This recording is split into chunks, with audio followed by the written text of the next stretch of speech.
نحمده ونصلي ونسلم على رسوله الکریم۔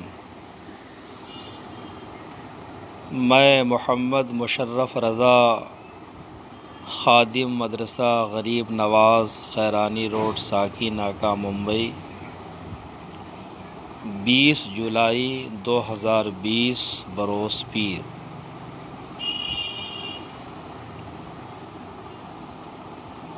میں اس مسئلے کے ساتھ حاضر ہوں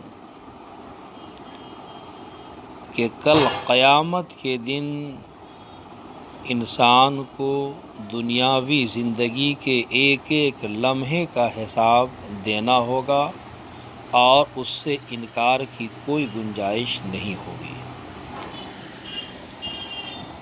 قیامت کا دن بہت سخت اور جان لیوا ہوگا۔ ہر آدمی کو اپنی زندگی کے ایک ایک لمحہ، ایک ایک عمل کا حساب دینا ہوگا۔ اچھا ہو یا برا، چھوٹا ہو یا بڑا، ہر عمل کا حساب ہوگا۔ انسان کے ہر حرکت و عمل کے بہت سارے گواہ بھی ہوں گے۔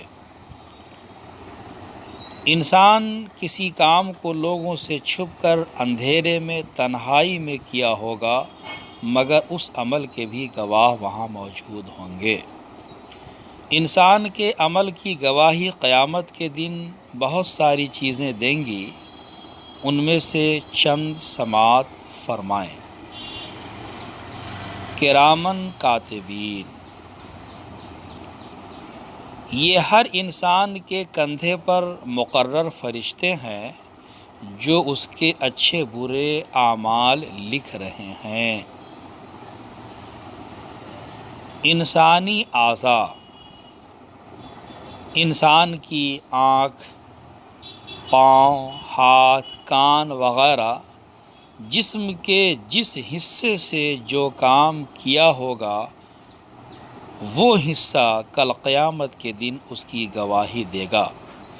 مثلاً ہاتھ سے کسی کو سہارا دیا ہوگا تو ہاتھ سہارے کی گواہی دے گا، اور ہاتھ سے کسی کو مارا ہوگا تو ہاتھ اس کے مارنے کی گواہی دے گا۔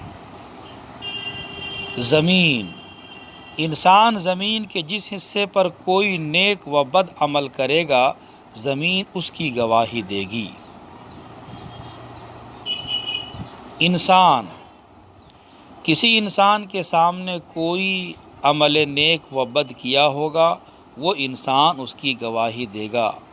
خلاصہ یہ کہ انسان بچ نہیں سکتا، وہ دنیا میں کچھ بھی کرے، قیامت میں وہ سب اس کی نگاہوں کے سامنے آ جائے گا، جس سے انکار کی کوئی صورت نہ ہوگی، چارہ اقرار ہوگا۔ اعلیٰ حضرت رضی اللہ تبارک و تعالی عنہ ارشاد فرماتے ہیں، چھپ کے لوگوں سے کیے جس کے گناہ، وہ خبردار ہے کیا ہونا ہے۔ خلوت ہو یا جلوت، شب ہو یا روز، صحرا ہو یا آبادی، اجالا ہو یا اندھیرا، مجمع ہو یا تنہائی، چھوٹا ہو یا بڑا، نیک ہو یا بد، قیامت کے دن سارے کیے ہوئے نگاہوں کے سامنے ہوں گے۔ اس لیے ہر بندہ مومن کے لیے لازم ہے کہ آخرت کی شرمندگی سے بچنے کے لیے دنیا میں گناہوں سے دور رہے، ورنہ قیامت کے دن ذلت و رسوائی کا سامنا کرنا پڑے گا۔ جیسا کہ قرآن مقدس سورہ زلزال میں اللہ رب العزت ارشاد فرماتا ہے، اذا زلزلت الارض زلزالها، جب زمین تھر تھرا دی جائے جیسا اس کا تھر تھرانا ٹھہرا ہے۔ ترجمہ کنز ایمان، اور زمین پر کوئی درخت، کوئی عمارت، کوئی پہاڑ باقی نہ رہے، ہر چیز ٹوٹ پھوٹ جائے۔ وَأَخْرَجَتِ الْأَرْضُ أَثْقَالَهَا، اور زمین اپنے بوجھ باہر پھینک دے، یعنی خزانے اور مردے جو اس میں ہیں وہ سب نکل کر باہر آ پڑیں۔ وقال الانسان ما لها، اور آدمی کہے اسے کیا ہوا، یومئذ تحدث اخبارہا، اس دن وہ اپنی خبریں بتائے گی، اور جو نیکی بدی اس پر کی گئی سب بیان کرے گی۔ حدیث شریف میں ہے کہ ہر مرد و عورت نے جو کچھ اس پر کیا اس کی گواہی دے گی، کہے گی فلاں روز یہ کیا، فلاں روز یہ۔ خزائن العرفان۔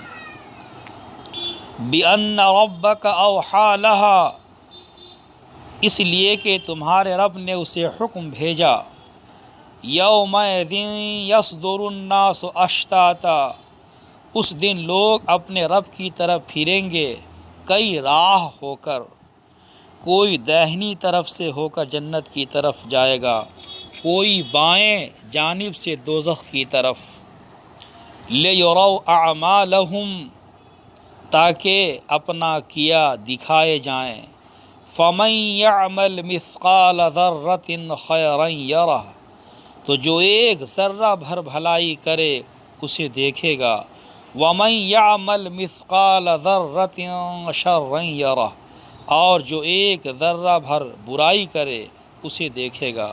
ترجمہ کنز الایمان۔ حضرت ابن عباس رضی اللہ تعالی عنہما نے فرمایا کہ ہر مومن و کافر کو روز قیامت اس کے نیک و بد اعمال دکھائے جائیں گے۔ مومن کو اس کی نیکیاں اور بدیاں دکھا کر اللہ تعالی بدیاں بخش دے گا اور نیکیوں پر ثواب عطا فرمائے گا، اور کافر کی نیکیاں رد کر دی جائیں گی کیونکہ کفر کے سبب اکارت ہو چکی، اور بدیوں پر اس کو عذاب کیا جائے گا۔ محمد ابن کعب نے فرمایا کہ کافر نے ذرہ بھر نیکی کی ہوگی تو وہ اس کی جزا دنیا ہی میں دیکھ لے گا، یہاں تک کہ جب دنیا سے نکلے گا تو اس کے پاس کوئی نیکی نہ ہوگی، اور مومن اپنی بدیوں کی سزا دنیا میں پائے گا تو آخرت میں اس کے ساتھ کوئی بدی نہ ہوگی۔ اس آیت میں ترغیب ہے کہ نیکی تھوڑی سی بھی کار آمد ہے، اور ترہیب ہے کہ گناہ چھوٹا سا بھی وبال ہے۔ خزائن العرفان۔ اللہ تبارک و تعالیٰ اپنے فضل سے، اپنے کرم سے ہم سب کو پاکیزگی کے ساتھ سنت و شریعت کے دائرے میں رہ کر زندگی گزارنے کی توفیق عطا فرمائے۔ محمد مشرف رضا، خادم مدرسہ غریب نواز، خیرانی روڈ، ساکینہ کا، ممبئی۔